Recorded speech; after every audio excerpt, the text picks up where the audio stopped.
recognize myself for 5 minutes. Your last comment about reducing the price I find offensive and inaccurate, but let me go first. Is EpiPen, is it a brand drug or is it a generic drug? EpiPen is a brand drug. Does that mean it's an innovator drug? You mean based on CMS classification, it's a non-innovator drug? Wait.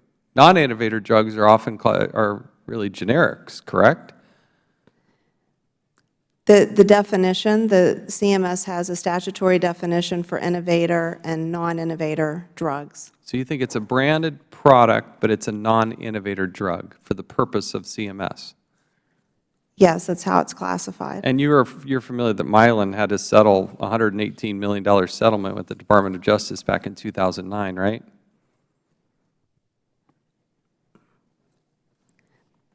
Yes. I'm not familiar with, I'm trying to, what settlement? With the Department of Justice to resolve allegations that Mylan had underpaid the rebate obligations in the Medicaid prescription drug rebate program with respect to several other Mylan products, not EpiPen. But you're familiar with that? I'm not recalling the settlement that you're speaking of. This is the Justice Department. I'll ask unanimous consent to enter this into the record, dated Monday, October 19th, 2009. Justice News. 4 pharmaceutical companies pay $124 million for submissions of false claims to Medicaid. Without objection, so ordered. Have you or anybody at Mylan spoken with CMS? Yes, there's been conversations with CMS. Have you had any of those conversations with CMS I have. about EpiPen or the generic EpiPen? I have not. Have you spoken with anybody at Health and Human Services about EpiPen? I have not. Nobody. No. Has anybody at your company been in negotiations or discussions with CMS regarding EpiPen? Yes, people at the company have talked to staff, has talked back and forth. Who at your company has done that? I think there's been several people, several people within the company that have had conversations. Can you get us the names of those people? I'm sure we could tell you, yes, I'm sure we could. Within that 10 days? I'm sure that we can do that. We would also like the names of the people at CMS they've been in discussions with. Can you give us the names of the CMS people your staff has been working with?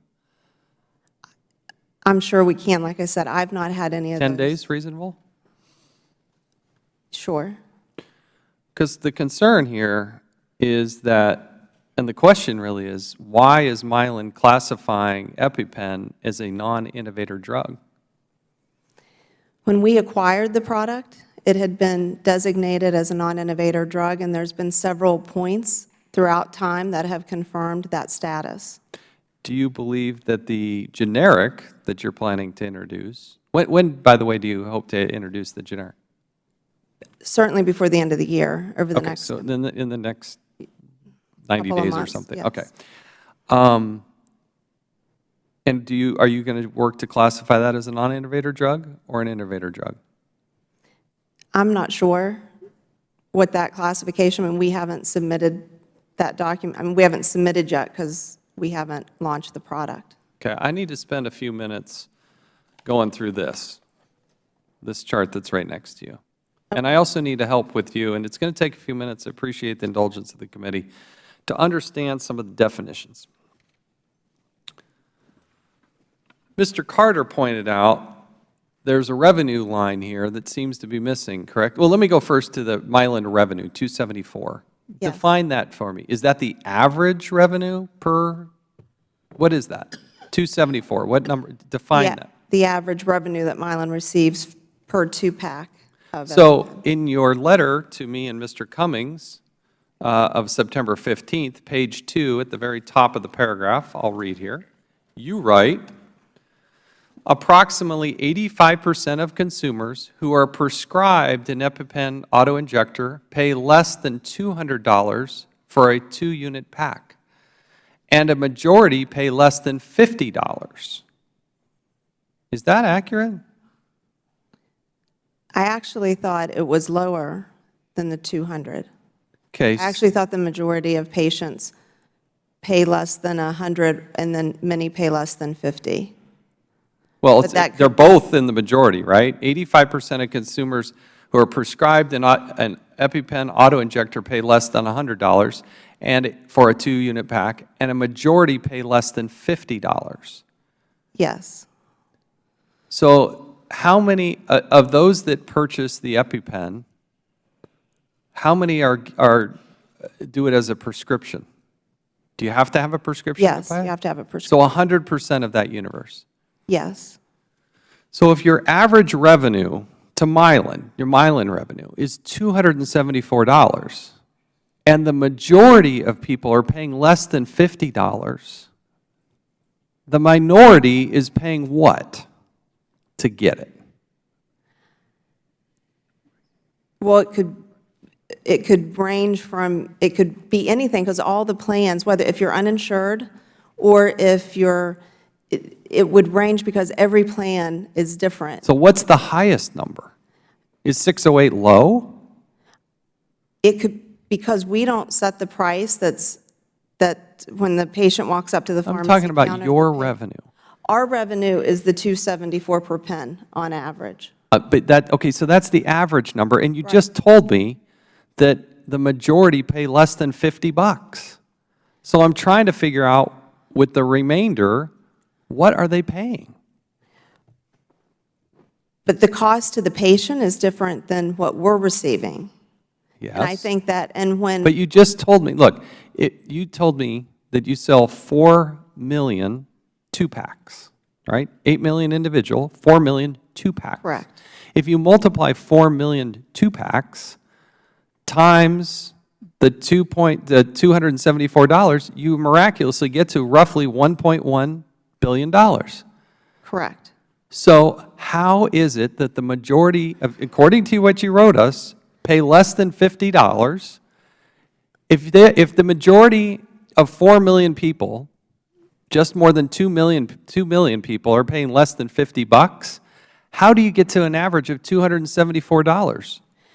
Because the patient, what the patient is paying is not coming back to Mylan. And when we were speaking earlier of the people, the middlemen in the system, so that's either the pharmacy benefit managers, retailers, wholesalers, insurers, is where, because I'm not interfacing directly from a price perspective or a pay perspective to the patient. But you're representing to us that 85% of consumers are paying less than $100, and that a majority are paying less than $50. That's the reason you're having this hearing, is not because the public thinks they're getting a good deal. Look, I got a $600 product and I only had to pay $48. That's not why you're here. They're telling us is they are having to pay much greater numbers. And it's that growing minority that I spoke of earlier that is being faced now with the wholesale acquisition cost or more at the counter. How do you define profit?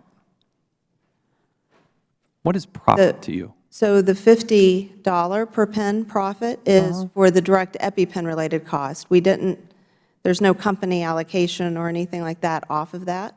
Well, but that's not what you wrote me. And you wrote this letter less than a week ago. Here's what you said.